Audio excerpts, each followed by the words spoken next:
about the basics of communication. Today, let's discuss some basics of communication.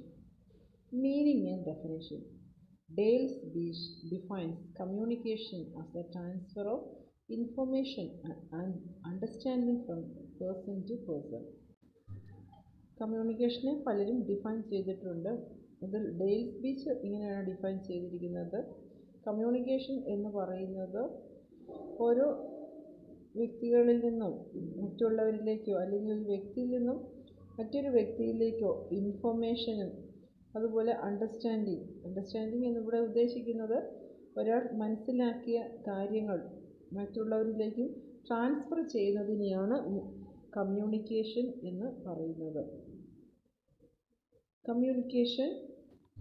Communication is the process by which we exchange facts, ideas, opinions or emotions with other people. അപ്പോൾ communication എന്ന് പറഞ്ഞാൽ നമ്മൾ മറ്റുള്ളവരുമായിട്ട് ചില വസ്തുതകൾ, ചില ideas, opinions, നമ്മുടെ അഭിപ്രായങ്ങൾ, ഇമോഷൻസ് ഇതൊക്കെ മറ്റുള്ളവരുമായിട്ട് എക്സ്ചേഞ്ച് ചെയ്യുന്നതിനെയാണ്, പങ്കുവയ്ക്കുന്നതിനെയാണ് കമ്മ്യൂണിക്കേഷൻ എന്ന് പറയുന്നത്. Even animals and other communicate with each other in a language known to themselves. Even animals പോലും പരസ്പരം കമ്മ്യൂണിക്കേറ്റ് ചെയ്യാറുണ്ട്. അത് സംസാര ഭാഷയിലൂടെ ആവണമെന്നില്ല, അവർക്ക് കമ്മ്യൂണിക്കേറ്റ് ചെയ്യാൻ പറ്റുന്ന രീതിയിലൂടെ അവർ കമ്മ്യൂണിക്കേറ്റ് ചെയ്യുന്നു. ഈവൻ പ്ലാന്റ്സ് പോലും കമ്മ്യൂണിക്കേറ്റ് ചെയ്യുമെന്ന് പഠനങ്ങൾ തെളിയിച്ചിട്ടുണ്ട്. അപ്പോൾ ഇത്തരത്തിൽ എല്ലാ ജീവജാലങ്ങളും പരസ്പരം കമ്മ്യൂണിക്കേറ്റ് ചെയ്യുന്നു എന്നാണ് പഠനങ്ങൾ തെളിയിക്കുന്നത്. In the business world effective communication assume extreme importance. Business വേൾഡിൽ എഫക്റ്റീവ് കമ്മ്യൂണിക്കേഷന്, അതായത് മികച്ച കമ്മ്യൂണിക്കേഷന് എക്സ്ട്രീം ഇമ്പോർട്ടൻസ്, ഏറ്റവും കൂടുതൽ ഇമ്പോർട്ടൻസ് നൽകിയിട്ടുണ്ട്. ഏതൊരു ഓർഗനൈസേഷനിലും ഒരു മാനേജർ എഫക്റ്റീവാണ് അല്ലെങ്കിൽ എഫിഷ്യൻ്റ് ആണെന്ന് പറയണമെന്നുണ്ടെങ്കിൽ ആ മാനേജറിന് കമ്മ്യൂണിക്കേഷൻ സ്കില്ല് വേണം. അപ്പോൾ അത്രത്തോളം ഇമ്പോർട്ടൻസ് ആണ് കമ്മ്യൂണിക്കേഷനുള്ളത്. Features of communication.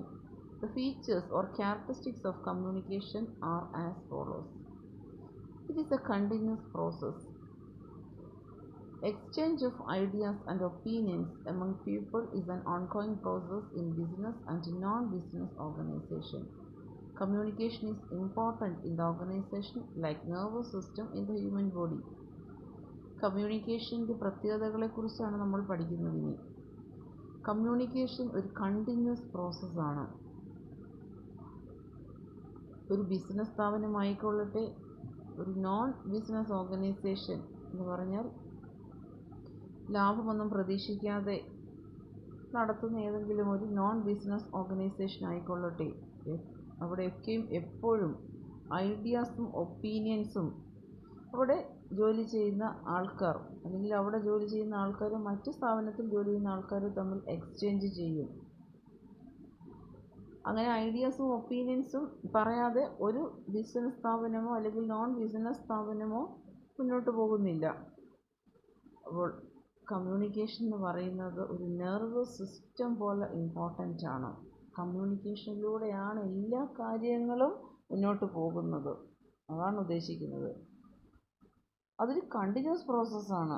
ഇപ്പോൾ ഒരു ദിവസം എല്ലാവരും അങ്ങോട്ടും ഇങ്ങോട്ടും കമ്മ്യൂണിക്കേറ്റ് ചെയ്തു, പിറ്റേ ദിവസം കമ്മ്യൂണിക്കേറ്റ് ചെയ്യുന്നില്ല. അങ്ങനെയല്ലല്ലോ ഓർഗനൈസേഷനിലെല്ലാം. ഇതൊരു ദൈനംദിനമായിട്ടുള്ളൊരു പ്രവൃത്തിയാണ്. എപ്പോഴും ആ ഒരു കമ്മ്യൂണിക്കേഷൻ ഓർഗനൈസേഷനിലുണ്ടായിരിക്കും. അതുകൊണ്ടാണ് ഇതൊരു കണ്ടിന്യൂസ് പ്രോസസ്സാണെന്ന് പറയുന്നത്. It is A two-way process. Communication is possible only when there are at least two people, one sender and receiver. Communication സാധ്യമാകണമെന്നുണ്ടെങ്കിൽ സെൻഡറും ഉണ്ടായിരിക്കണം, റിസീവറും ഉണ്ടായിരിക്കണം.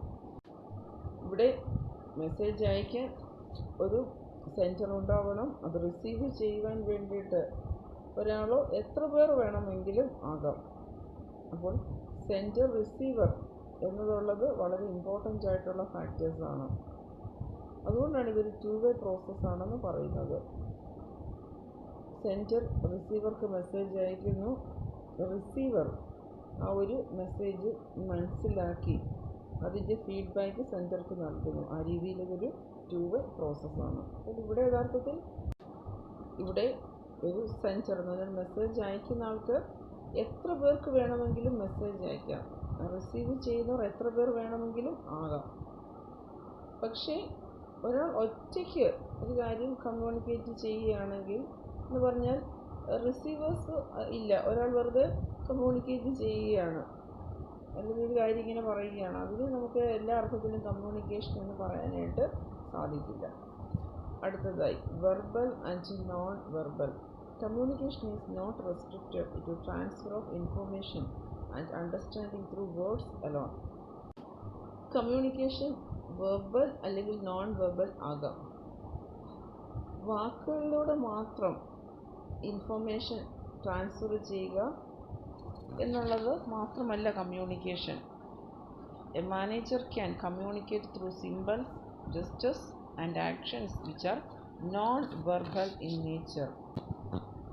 വാക്കുകളിലൂടെ അല്ലാതെ ഒരു മാനേജർക്ക് ഓർഗനൈസേഷനിൽ സിംബൽസ് ഉപയോഗിച്ചുകൊണ്ട് കമ്മ്യൂണിക്കേറ്റ് ചെയ്യാം. ജസ്റ്റേഴ്സ്, ആംഗ്യഭാഷ അല്ലെങ്കിൽ ബോഡി ലാംഗ്വേജ്, അതിലൂടെ കാര്യങ്ങൾ കമ്മ്യൂണിക്കേറ്റ് ചെയ്യാം. അതുപോലെ ആക്ഷൻസ്, പ്രവർത്തനങ്ങളിലൂടെ അല്ലെങ്കിൽ പ്രവൃത്തികളിലൂടെ കാര്യങ്ങൾ കമ്മ്യൂണിക്കേറ്റ് ചെയ്യാം. അപ്പോൾ വേർഡ്സ് മാത്രമല്ല, ഇത്തരത്തിലുള്ള നോൺ വെർബൽ രീതിയിലൂടെ മാനേജേഴ്സിന് കമ്മ്യൂണിക്കേഷൻ സാധ്യമാണ്. ഇത്തരത്തിലുള്ള നോൺ വെർബൽ കമ്മ്യൂണിക്കേഷനെ കുറിച്ച് പിന്നീട് നമ്മൾ ഡീറ്റെയിൽഡായിട്ട് പഠിക്കും. അടുത്തതായി സർക്കുലർ ഫ്ലോ.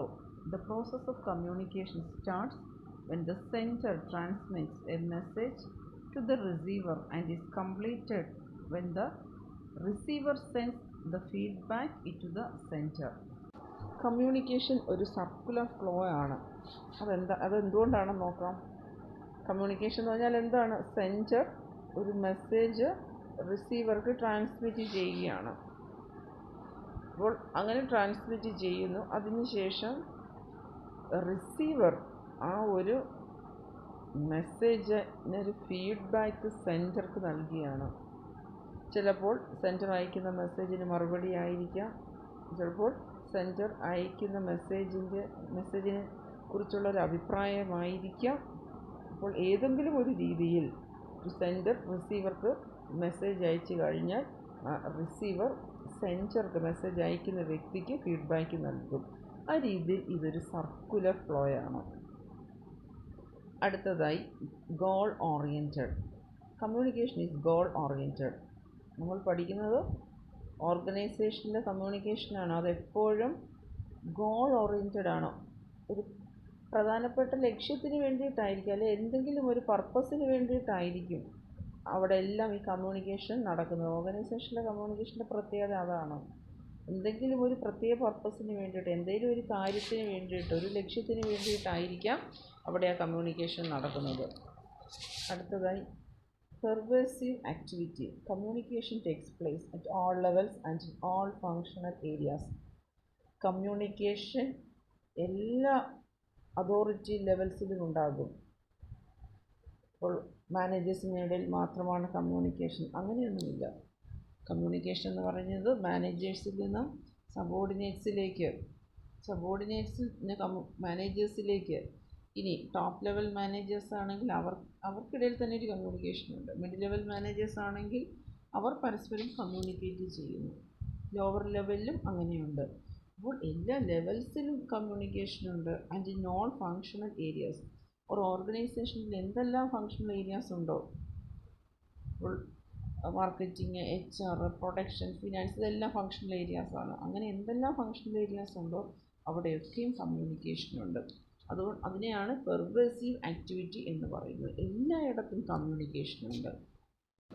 അടുത്തതായി universal. Communication is the universal phenomenon. All living creatures communicate through their own symbols and signs. Communication എന്ന് പറയുന്നത് യൂണിവേഴ്സൽ, അത് ഈ ലോകത്ത് എല്ലായിടത്തും കാണപ്പെടുന്ന ഒരു പ്രതിഭാസമാണ്. അല്ലാതെ ഏതെങ്കിലും ഒരു പ്രത്യേക സ്ഥലത്തുള്ളവർ കമ്മ്യൂണിക്കേറ്റ് ചെയ്യും അങ്ങനെയൊന്നുമില്ല. ഈ ലോകത്ത് എല്ലായിടത്തും കമ്മ്യൂണിക്കേഷനുണ്ട്. All living creatures communicate through their own symbols and signs. എല്ലാ മനുഷ്യരും മൃഗങ്ങളും ഒക്കെ തന്നെയും സിമ്പിൾസ് അല്ലെങ്കിൽ പല സയൻസ് ഉപയോഗിച്ചുകൊണ്ട് കമ്മ്യൂണിക്കേറ്റ് ചെയ്യും. ഇപ്പോൾ നേരത്തെ പറഞ്ഞു, സംസാര ഭാഷയിലൂടെ മാത്രമല്ല കമ്മ്യൂണിക്കേഷൻ. മൃഗങ്ങൾ എങ്ങനെയാണ് കമ്മ്യൂണിക്കേറ്റ് ചെയ്യുന്നത്? അവർക്ക് കാര്യങ്ങൾ കമ്മ്യൂണിക്കേറ്റ് ചെയ്യാൻ അവർ ഉപയോഗിക്കുന്ന ചില സിമ്പിൾസ് അല്ലെങ്കിൽ ചില സയൻസ് ഇതൊക്കെ അതിനകത്തുണ്ടാവും. അതുപയോഗിച്ചുകൊണ്ട് അവർ കമ്മ്യൂണിക്കേറ്റ് ചെയ്യും. അടുത്തതായി social process.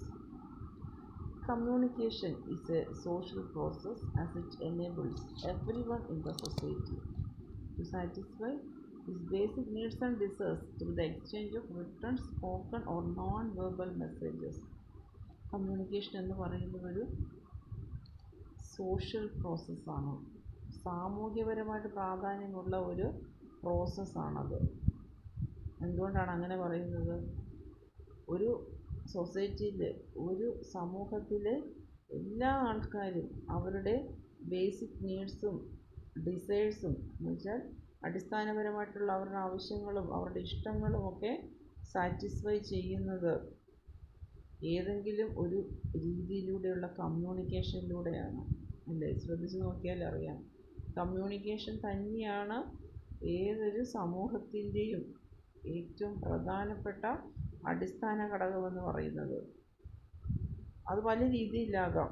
Through the exchange of written, spoken or non verbal messages എന്ന് പറഞ്ഞാൽ ചിലപ്പോൾ എഴുതി തയ്യാറാക്കിയ മെസ്സേജസ് ആകാം, സ്പോക്കൺ വേർഡ്സിലൂടെയുള്ള മെസ്സേജ് ആകാം, അല്ലെങ്കിൽ നേരത്തെ പറഞ്ഞതുപോലെയുള്ള നോൺ വെർബൽ മെസ്സേജസ് ആകാം. സിംബൽ, സൈൻസ്, ജസ്റ്റേഴ്സ്, അങ്ങനെ ഏതെങ്കിലും ഒരു രീതിയിലുള്ള മെസ്സേജും ആകാം. പക്ഷേ ഏത് രീതിയിലാണെങ്കിലും റിട്ടൺ മെസ്സേജിലൂടെയോ സ്പോക്കൺ വേർഡ്സിലൂടെയോ നോൺ വെർബൽ മെസ്സേജസിലൂടെയൊക്കെ ഓരോ വ്യക്തിയും, സമൂഹത്തിൽ ഓരോ വ്യക്തിയും കമ്മ്യൂണിക്കേറ്റ് ചെയ്യുന്നുണ്ട്. അതുകൊണ്ട് തന്നെ അതൊരു സോഷ്യൽ പ്രോസസ്സായിട്ടാണ് കരുതപ്പെടുന്നത്. ഈ സമൂഹം എന്ന് പറയണമെങ്കിൽ തന്നെയും അവിടെ പരസ്പരം കമ്മ്യൂണിക്കേഷൻ ഉണ്ടായിരിക്കണം. ആ ഒരു കമ്മ്യൂണിക്കേഷനാണ് ഒരു കൂട്ടായ്മയെ സമൂഹം എന്ന് പറയുന്നത് തന്നെ. അല്ലെങ്കിൽ കമ്മ്യൂണിക്കേഷൻ കൊണ്ടാണ് ഒരു കൂട്ടായ്മയെ സമൂഹം എന്ന് നമ്മൾ വിളിക്കുന്നത്. അടുത്തതായി multi dimensionality. The sources, channel, audience and effects of the messages are multi-dimensional. പലതരത്തിലുള്ള മെസ്സേജസ് ഉണ്ട്. ആ ഓരോ മെസ്സേജിൻ്റെയും സോഴ്സ് വ്യത്യസ്തമായിരിക്കാം. ചാനൽ, ഓരോ മെസ്സേജും കടന്നു പോകുന്ന ചാനൽസ് വ്യത്യസ്തമായിരിക്കാം. അതുപോലെ തന്നെ ഓരോ മെസ്സേജും കേൾക്കുന്ന ഓഡിയൻസ് അത് വ്യത്യസ്തമായിരിക്കാം. അതുപോലെ തന്നെയും മെസ്സേജസിൻ്റെ എഫക്ട്സും വ്യത്യസ്തമാണ്. അതുകൊണ്ടാണ് കമ്മ്യൂണിക്കേഷൻ മൾട്ടി ഡയമെൻഷനാണെന്ന് പറയുന്നത്. അപ്പോൾ പലതരത്തിലുള്ള മെസ്സേജസ് ഉണ്ട്. ആ പലതരത്തിലുള്ള മെസ്സേജസിൻ്റെ സോഴ്സസ് വ്യത്യസ്തമാണ്. ആ പലതരത്തിലുള്ള മെസ്സേജസ് കടന്നു പോകുന്ന ചാനൽ അത് വ്യത്യസ്തമാണ്. മെസ്സേജസിൻ്റെ ഓഡിയൻസ് വ്യത്യസ്തമാണ്. മെസ്സേജസിൻ്റെ എഫക്ട്സ്, അതിൻ്റെ ഒരു പ്രതിഫലനം, അതെല്ലാം വ്യത്യസ്തമാണ്. അതുകൊണ്ട് തന്നെ കമ്മ്യൂണിക്കേഷൻ മൾട്ടി ഡയമെൻഷണൽ എന്ന് പറയുന്നു. എന്ന് വെച്ചാൽ പലതരത്തിലുള്ള പ്രത്യേകതകളുള്ളതാണ് ഓരോ കമ്മ്യൂണിക്കേഷനും അല്ലെങ്കിൽ ഓരോ മെസ്സേജും. ഒരേ കാര്യത്തിന് വേണ്ടിയിട്ടല്ല എല്ലാവരും കമ്മ്യൂണിക്കേറ്റ് ചെയ്യുന്നത്. അല്ലെങ്കിൽ പലതരത്തിലുള്ള മെസ്സേജ് ഉണ്ട്, അതിനെല്ലാം ഒരേ രീതിയിലുള്ള പർപ്പസ് അല്ല ഉള്ളത്, എല്ലാം വ്യത്യസ്തമാണ്. ഏതൊരു കാര്യം എടുത്താലും ഓരോ മെസ്സേജും വ്യത്യസ്തമാണ്, കമ്മ്യൂണിക്കേഷനും വ്യത്യസ്തമാണ്. അതുകൊണ്ടാണ് കമ്മ്യൂണിക്കേഷൻ മൾട്ടി ഡയമെൻഷനിലാണെന്ന് പറയുന്നത്. അടുത്തതായി എഫക്റ്റീവ് കമ്മ്യൂണിക്കേഷൻ എന്താണെന്ന് നോക്കാം. A manager's job is varied and complex. നിങ്ങൾക്കറിയാമായിരിക്കും, മാനേജറിൻ്റെ ജോലി എന്ന് പറയുന്നത് വ്യത്യസ്തമാർന്ന കാര്യങ്ങളുള്ളതാണ്. കോംപ്ലക്സ്, സങ്കീർണമായിട്ടുള്ള ജോലിയാണ്. അപ്പോൾ വ്യത്യസ്തവുമാണ്. പല കാര്യങ്ങൾ ഒരു മാനേജർക്ക് ചെയ്യാനുമുണ്ട്. A manager needs certain skills to perform the duties. ഒരു മാനേജർക്ക് ചില പ്രത്യേക സ്കിൽ വേണം അവരുടെ ജോലി ചെയ്യാനായിട്ട്. പല തരത്തിലുള്ള സ്കില്ലുണ്ടെങ്കിൽ ഒരാൾക്ക് മാനേജറായിട്ടിരുന്ന് നല്ല രീതിയിൽ പെർഫോം ചെയ്യാൻ സാധിക്കുകയുള്ളൂ. നിങ്ങളത് പഠിച്ചിട്ടുണ്ടാവും. മാനേജേഴ്സിന് വേണ്ടുന്ന സ്കിൽസ് എന്തൊക്കെയാണ്, അവരുടെ ഫങ്ഷൻസ് എന്തൊക്കെയാണ്, ഇത്തരം കാര്യങ്ങളൊക്കെ. Manager needs communication skills to perform well. ഏതൊരു മാനേജറാണെങ്കിലും കമ്മ്യൂണിക്കേഷൻ സ്കിൽ വേണം നന്നായിട്ട് പെർഫോം ചെയ്യാൻ. Human skill refers to the ability to work well with other people. മറ്റൊരു സ്കില്ലാണ് ഹ്യൂമൻ സ്കിൽ. ഹ്യൂമൻ സ്കിൽ എന്ന് പറഞ്ഞാൽ കൂടെ ജോലി ചെയ്യുന്ന ആൾക്കാരുമായിട്ട് അവരുമായിട്ട് മിങ്കിൾ ചെയ്ത് അവരുമായിട്ട് കോപ്പറേറ്റ് ചെയ്ത് ജോലി ചെയ്യുവാനുള്ളൊരു കഴിവിനെയാണ് ഹ്യൂമൻ സ്കിൽ എന്ന് പറയുന്നത്. മറ്റുള്ളവരുമായിട്ട് ചേർന്ന് ജോലി ചെയ്യുവാനുള്ള ഒരു സ്കിൽ, അതിനെയാണ് ഹ്യൂമൻ സ്കിൽ എന്ന് പറയുന്നത്. Almost everything A manager does involve communication. അപ്പോൾ മാനേജർ ചെയ്യേണ്ടുന്ന ഏതൊരു കാര്യം എടുത്താലും അതിനകത്തൊക്കെയും ഈ കമ്മ്യൂണിക്കേഷൻ്റെ ആവശ്യകതയുണ്ട്. അപ്പോൾ എന്ത് കാര്യം ഒരു മാനേജർ ചെയ്യണമെന്നുണ്ടെങ്കിലും ഒരു കമ്മ്യൂണിക്കേഷൻ എന്ന് പറയുന്ന കാര്യം അതിനകത്ത് വരുന്നുണ്ട്. A manager cannot able to take decisions without proper communication. അപ്പോൾ മാനേജറുടെ ഏതൊരു ജോലിയിലും കമ്മ്യൂണിക്കേഷൻ ആവശ്യമാണ്. മാനേജേഴ്സിന് പല തരത്തിലുള്ള സ്കിൽസ് വേണം. ഒരു മാനേജർ പലതരത്തിലുള്ള ടാസ്കുകൾ, പലതരത്തിലുള്ള ജോലികൾ ചെയ്യുന്നുണ്ട്. ഇതിനകത്തെല്ലാം കമ്മ്യൂണിക്കേഷൻ വളരെ ഇമ്പോർട്ടൻ്റ് ആണ്. അതുപോലെ നല്ലൊരു ഡിസിഷൻ എടുക്കണമെന്നുണ്ടെങ്കിലും മാനേജർക്ക് കമ്മ്യൂണിക്കേഷൻ സ്കിൽ വേണം. ഒരു കാര്യം മറ്റുള്ളവരുമായിട്ടൊക്കെ ഡിസ്കസ് ചെയ്തിട്ടാണ് ഡിസിഷൻ എടുക്കേണ്ടത്. അപ്പോൾ കമ്മ്യൂണിക്കേഷൻ സ്കിൽ അവിടെ ആവശ്യമാണ്. It is the most essential part of the success of A manager. അപ്പോൾ ഒരു മാനേജറുടെ സക്സസ്സിന്, ഒരു മാനേജർക്ക് വിജയിക്കണമെന്നുണ്ടെങ്കിൽ നല്ല രീതിയിൽ മാനേജർക്ക് കമ്മ്യൂണിക്കേറ്റ് ചെയ്യാൻ അറിയണം. അതാണ് ഒരു മാനേജറിൻ്റെ വിജയത്തിൻ്റെ അല്ലെങ്കിൽ സക്സസ്സിൻ്റെ ഏറ്റവും പ്രധാനപ്പെട്ട കാര്യം, ഏറ്റവും എസെൻഷ്യൽ ആയിട്ടുള്ള കാര്യം അതാണ്. ഏറ്റവും അത്യാവശ്യം മാനേജേഴ്സിന് വേണ്ടുന്ന ഒരു കഴിവ് കമ്മ്യൂണിക്കേഷൻ സ്കില്ല് തന്നെയാണ്.